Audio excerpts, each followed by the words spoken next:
Hello guys, आज मैं आपको कहानी नंदा देवी के जन्म और राजजात की कहानी सुनाने जा रही हूँ। तो माँ नंदा देवी की कहानी है। ये तो आप जानते ही होंगे कि सबसे पहले यह धरती आग का गोला थी। कई लाख वर्ष बाद धरती ठंडी हो गई थी। इसके बाद हर तरफ पानी पानी हो गया था। इसी समय एक शक्ति से माया का जन्म होता है। कोई उन्हें माया कहते हैं तो कोई आदि शक्ति। माया ने देखा कि यहाँ तो चारों तरफ पानी ही पानी है। उसने सोचा कि अब धरती को बसाने की जिम्मेदारी उनकी है। माया ने अपने तेज से एक सुंदर जवान पैदा किया। उसमें प्राणवायु भरी और उसका नाम ब्रह्मा रखा। माया ने कहा कि अब हम मिलकर इस संसार को बसाएंगे। ब्रह्मा जी ने कहा, आपकी शक्ति से मेरा जन्म हुआ है। मैं आपका पुत्र हूँ। मैं आपका संगी साथी नहीं बन सकता, लेकिन मैं इस संसार को बसाने में आपकी मदद करूँगा। ब्रह्मा जी ने पर्वत, मैदान, नदियाँ, पेड़ पौधे, समुद्र, मनुष्य, पशु पक्षी आदि बना दिए, लेकिन माया अकेली रह गई। माया ने फिर एक और सुंदर जवान बनाया। यह विष्णु जी थे। उन्होंने भी वही बात कही जो ब्रह्मा जी ने कही थी। विष्णु जी ने इस संसार की सभी चीज़ों की देखभाल करने की जिम्मेदारी ली। माया फिर भी उदास थी। माया ने अपनी शक्ति से एक और जवान पैदा किया और उसका नाम रुद्र रखा। रुद्र मतलब कष्ट निवारक। रुद्र ने भी वही बात कही जो ब्रह्मा विष्णु ने कही थी। रुद्र ने हालांकि माया का दुख दूर करने का उपाय भी बता दिया। उन्होंने कहा कि अभी हम खुद को नष्ट करके नया जन्म लेंगे और तब हम पति पत्नी बन सकते हैं। उन्होंने वैसा ही किया। माया ने खुद को नष्ट किया तो उनके दो हिस्से हुए। ऊपर वाला हिस्सा पहाड़ों में और नीचे वाला हिस्सा घाटियों में गिरा। हिमालय में तब एक ऋषि मुनियों का वास हो चुका था। कई संत महात्मा इस धरती पर रहने लग गए थे। ऐसे ही रिसासू नामक गांव में 7 भाई रहते थे। इनकी भाइयों में एक भाई था हेमंत, देवी देवताओं का उपासक संत आदमी। हेमंत की पत्नी का नाम मैणावती था। उनकी शादी को कई वर्ष बीत गए थे, पर वे संतानहीन थे। माया ने उसने अपने माता पिता बनाने का फैसला किया। एक दिन रिसासू में कुछ साधु महात्मा पहुंचते हैं। उन्होंने हेमंत से कहा कि अगर बड़ा यज्ञ करें तो उनके घर कन्या का जन्म होगा। हेमंत पूजा की तैयारियों में लग गए।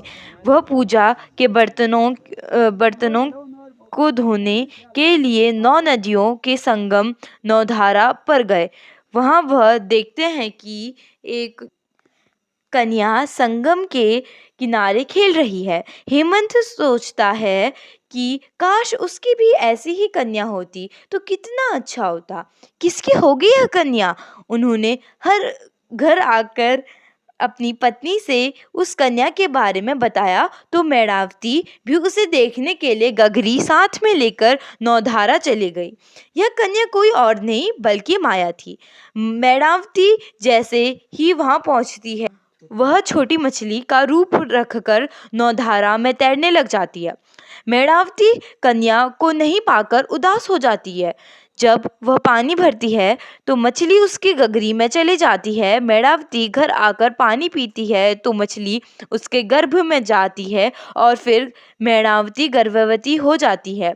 मैणावती की उम्र अधिक थी, लेकिन वह हर तरह के कष्ट सहकर 9 महीने बाद एक बच्ची को जन्म देती है। हेमंत खुश हो जाता है। बेटी का नामकरण पर वह बड़ा भंडार करता है। वह वशिष्ठ मुनि को नामकरण के लिए बुलाते हैं। वशिष्ठ कन्या का नाम नंदा रखते हैं। इसके साथ ही वह नंदा के 7 अन्य नाम भी रखते हैं।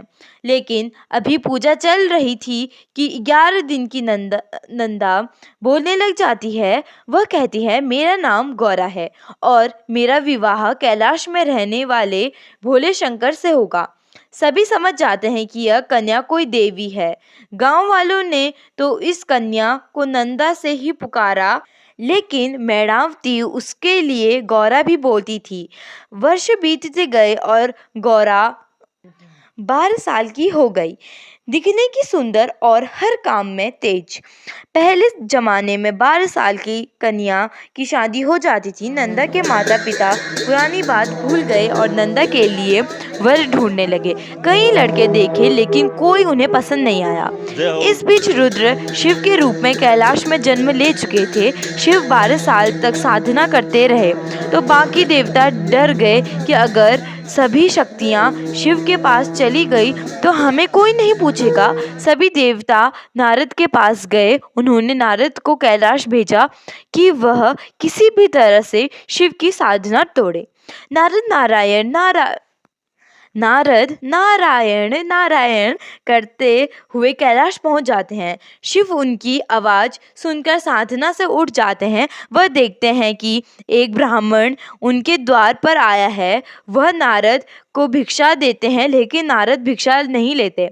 नारद कहते हैं, आपकी शादी नहीं हो रखी है, आप अविवाहित हैं, मैं आपसे भिक्षा नहीं ले सकता। शिव जी को गुस्सा आ जाता है लेकिन नारद मुनि आखिर में भगवान शिव को मना देते हैं। इसके साथ ही वह कहते हैं, मैंने आपके लिए रिसासू में एक लड़की देख रखी है, आप शादी की तैयारियां करो, मैं वहां जाकर उसके माता पिता को संदेश देता हूँ। शिव जी शादी के लिए तैयार हो जाते हैं। अब नारद मुनि रिसासू पहुंच जाते हैं। वहाँ हेमंत और मीणावती उनकी खूब आदर सत्कार करते हैं लेकिन नारद जी वहाँ भी भिक्षा लेने से इनकार कर देते हैं। नारद जी कहते हैं, जिस घर में 14 साल की कन्या कुंवारी हो वहाँ से वह भिक्षा नहीं ले सकते। हेमंत और मेणावती कहते हैं कि फिर कोई अच्छा लड़का बताओ जिससे वह अपनी बेटी नंदा की शादी कर सके। नारद कहते हैं, लड़का तो बारात लेकर आने वाला होगा, आप शादी की तैयारियां करो, कैलाश में रहने वाले शिव के साथ नंदा का विवाह होगा, आपकी बेटी उनके साथ खुश रहेगी। हेमंत और मेणावती नारद मुनि पर विश्वास करके शादी की तैयारियों में जुट जाते हैं। शिव जी कैलाश से बारात लेकर चल देते हैं। रास्ते में जो मिला वह बारात में शामिल हो गए। कहते भी हैं कि कहाँ जा रहे हो शिव जी की बारात में। शिव जी की बारात में हर तरह के मनुष्य और भूत पिशाच भी गए। शिव जी जब बारात लेकर हेमंत के घर पहुँचे हैं तो मेणावती उनको देखकर रोने लग गई। वह नारद मुनि के पास जाकर बोलती है, तुम यही योगी ढूंढ पाए मेरी बेटी के लिए जिसने बाघ की खाल पहन रखी है, जिसके सारे बदन पर राख मली है और गले में सांप लटक रहा है। मैं इस योगी से अपनी बेटी का विवाह नहीं करूंगी। नारद मेणावती को समझाते हैं कि शिव सीधा साधना से उठकर यहाँ इतनी दूर आए हैं। जब वह दूल्हे के वस्त्र पहनेंगे तो आपको जरूर पसंद आएंगे। कुछ देर बाद शिवजी पीले वस्त्र धारण करते हैं। चांद जैसा मुकुट उनके सिर पर विराजमान होता है। शिवजी का यह रूप देखकर मेणावती खुश हो जाती है। नंदा की डोली सजाई जाती है। नंदा की डोली कई जगहों से होकर गुजरती है। उसका पहला पड़ाव इड़ा बधाड़ी होता है। वहाँ नंदा का खूब आदर सत्कार होता है, जिससे खुश होकर नंदा कहती है वह अपने मायके से ससुराल जाएगी तो यहाँ ज़रूर रुकेगी। नैनी का नैनवाल भी नंदा का खूब आदर करते हैं और नंदा देवी उनकी छंतोली स्वीकार करती है। नंदा की डोली का अगला पड़ाव नौटी गांव होता है। नौटी के नौटियालों का प्यार देकर नंदा खुश हो जाती है। उन्हें नौटी अपने मायके जैसा लगता है। यहाँ पर नंदा कहती है कि आज से उसे राजेश्वरी नाम से जाना जाएगा और नौटी उसका मायका होगा। नंदा देवी कहती है कि मैं कांसुआ में 4 सींगों वाला मेढ़ा भेजूंगी और जहाँ तक वह दिखाई देगा वहीं तक आप सभी को जाना है। जहाँ से मेढ़ा नहीं दिखाई देगा वहाँ से वापस लौट जाना है। फिर नंदा देवी को प्यास लग जाती है। शिवजी पानी की खोज में निकलते हैं लेकिन उन्हें पानी कहीं नहीं मिलता। आखिर में शिवजी अपने त्रिशूल को एक जगह पर फेंकते हैं तो वहाँ पर पानी का तालाब बन जाता है। नंदा देवी वहाँ पर अपनी प्यास बुझाती है और वहीं पर ही बैठ जाती है। शिवजी जब स्वच्छ निर्मल पानी में नंदा देवी के सुंदर रूप को देखते हैं तो उस ताल का नाम रूपकुंड रख देते हैं। रूप कुंड रख देते हैं। आगे नंदा देवी के साथ उनकी कुछ दासियां और शिवजी ही कैलाश तक पहुंचते हैं। नंदा देवी आखिर में अपने ससुराल पहुंच जाती हैं। नंदा देवी कैलाश पहुंचकर चारों तरफ बर्फ ही बर्फ दिखती है। कोई इंसान पक्षी भी नहीं दिखता। जानवरों के नाम पर भी केवल शिवजी का नंदी बैल। ऐसे ही कई दिन, महीने और साल गुजर जाते हैं। शिवजी भी अपनी समाधि में लीन हो गए। नंदा देवी अकेली रह जाती है। एक दिन नंदा देवी को अपने माता पिता पर गुस्सा आ गया, जिन्होंने उनकी शादी इतनी दूर की। माँ नंदा देवी के कोप से सासू और आसपास के क्षेत्रों में अकाल पड़ गया। वहाँ के लोग परेशान हो गए। उन्होंने उस स्थान के साधुओं को बुलाया। वे भी कुछ नहीं कर पाए, लेकिन उन्होंने बताया कि यह कोप कैलाश से आ रहा है, क्योंकि वहाँ आपकी बेटी नंदा खुश नहीं है।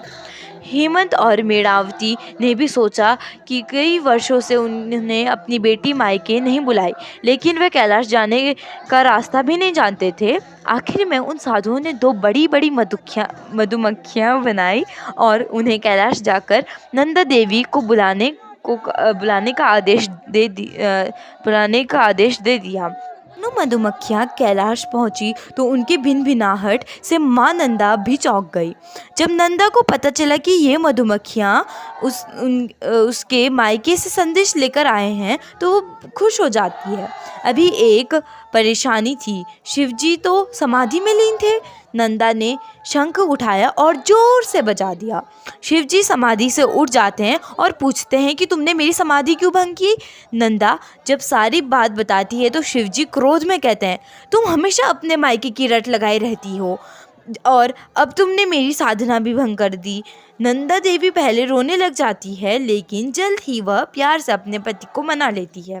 भोले शंकर का गुस्सा जल्दी खत्म हो जाता है। वह नंदा को मायके जाने की अनुमति दे देते हैं। शिवजी कहते हैं, आज से तुम साल में एक बार कुछ समय के लिए और 12 साल में एक बार पूरे दल बल के साथ मायके जा सकती हो।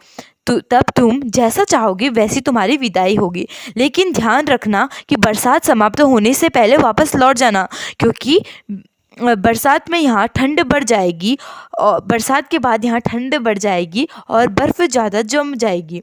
नंदा देवी खुश होकर अपने मायके आती है। अपनी नौखंबा तिवारी देखती है, अपनी माँ के हाथों से बना खाना खाती है। माँ नंदा के खुश होने से उस क्षेत्र में फिर से खुशहाली लौट आती है। कुछ दिन अपने मायके में रहकर बरसात का मौसम समाप्त होने से पहले ही नंदा अपने ससुराल लौटती है, तो हर जगह के लोग नंदा देवी को विदा करने के लिए आते हैं। तब से हर साल माँ नंदा अपने मायके आती है और 12 साल में माँ नंदा की राजजात निकलती है। ये रही माँ नंदा जी की कहानी। तब तक के बाद तो दोस्तों, आपको कैसे लगा मेरी वीडियो? अगर आपको अच्छी लगी तो मेरे चैनल को लाइक, शेयर एंड सब्सक्राइब कर दीजिएगा। गंगा मेहता व्लॉग्स।